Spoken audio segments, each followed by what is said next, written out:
Hello and welcome friends, एक नए video में आप सबका स्वागत है। जिस एग्रीमेंट की सबसे ज़्यादा आलोचना हुई थी वो था गांधी आयरविन एग्रीमेंट, जो 5 मार्च 1931 को किया गया था। यह एग्रीमेंट भगत सिंह की फांसी रोक नहीं पाया।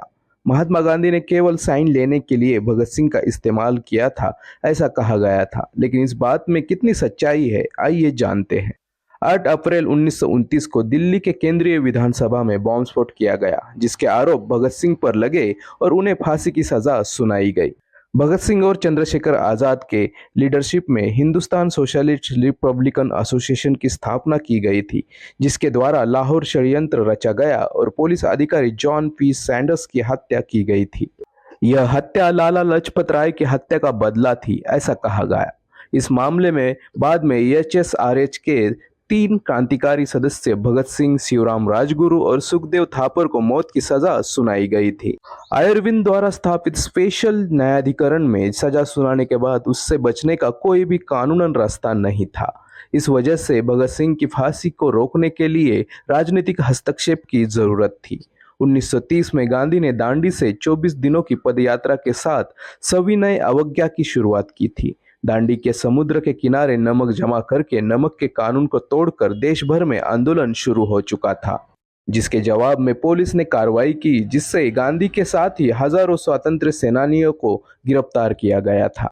लेकिन 25 जनवरी 1931 को वायसरॉय आयरविन और गांधी के बीच बातचीत में आसानी हो, इसलिए गांधी जी को बेशर्त छोड़ा गया।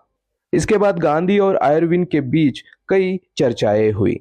गांधी आयरविन एग्रीमेंट के अनुसार हिंसाचार में जो राजनीतिक कैदी दोषी नहीं थे उनको छोड़ा गया, उनका जुर्माना माफ किया गया, जब्त की गई प्रॉपर्टीज वापस की गई। जिन्होंने सरकारी नौकरी से इस्तीफा दिया था उन पर कोई भी कार्रवाई नहीं हुई। उसके बाद कांग्रेस ने सभी ने अवज्ञा आंदोलन खत्म करने और उसी साल दूसरे राउंड टेबल कॉन्फ्रेंस में शामिल होने को लेकर सहमति दर्शाई। भगत सिंह की याचिका नामंजूर की जाने के बाद हफ्ते भर में ही गांधी आयरविन को चर्चा हुई थी। इस मुलाकात के दौरान जवान क्रांतिकारियों को फांसी ना दिए जाए, इस बात पर गांधी जोर देंगे, ऐसी आशा सभी को थी। गांधी चाहते तो भगत सिंह की फांसी रोकने के प्रयास कर सकते थे, लेकिन उन्होंने आखिर तक ऐसा नहीं किया, ऐसा एजी नुरानी ने लिखा है। भगत सिंह के सहयोगी यशपाल ने लिखे सिंहावलोकन इस ऑटोबायोग्राफी में लिखा है कि गांधी जी ने शराब पर पाबंदी लाने के लिए लोगों पे सरकारी दबाव बनाना सही समझा और वही दूसरी ओर भगत सिंह की फांसी रोकने के लिए सरकार पर दबाव बढ़ाना उन्हें गलत लगा। 1970 में पत्रकार डीपी दास ने सभी कागजों का स्टडी करके यह निष्कर्ष निकाला कि गांधी के लिए दिल्ली समझौता यहाँ या वहाँ के एक क्रांतिकारी के जीवन से ज्यादा महत्वपूर्ण था। दरअसल गांधी और भगत सिंह के विचारों में मतभेद थे। जब दिल्ली के केंद्रीय विधानसभा में बॉम्ब स्फोट किया गया था, तब गांधी ने इसके बारे में कहा था कि ये 2 सरफिरे जवानों का कृत्य है। कांग्रेस के कराची अधिवेशन में गांधी ने कहा था कि एक पिता के दृष्टि से मैं इन जवानों को बताना चाहूंगा कि हिंसा हमेशा आपको विनाश की ओर ले जाती है।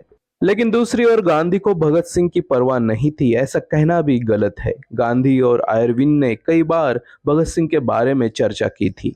स्वतंत्र सेनानी महादेव देसाई अपनी डायरी में लिखते हैं कि गांधी ने वायसरॉय को कहा था कि भगत सिंह और हमारी चर्चा का कोई संबंध नहीं है, लेकिन अगर आपको फिलहाल जो माहौल है उसे ठीक करना है तो आपको भगत सिंह की फांसी बर्खास्त करनी चाहिए। उसके बाद 23 मार्च की सुबह गांधी ने फिर एक बार वायसरॉय को खत लिखकर भगत सिंह की सजा बर्खास्त करने की रिक्वेस्ट की थी, लेकिन वायसरॉय ने उस पर ध्यान नहीं दिया।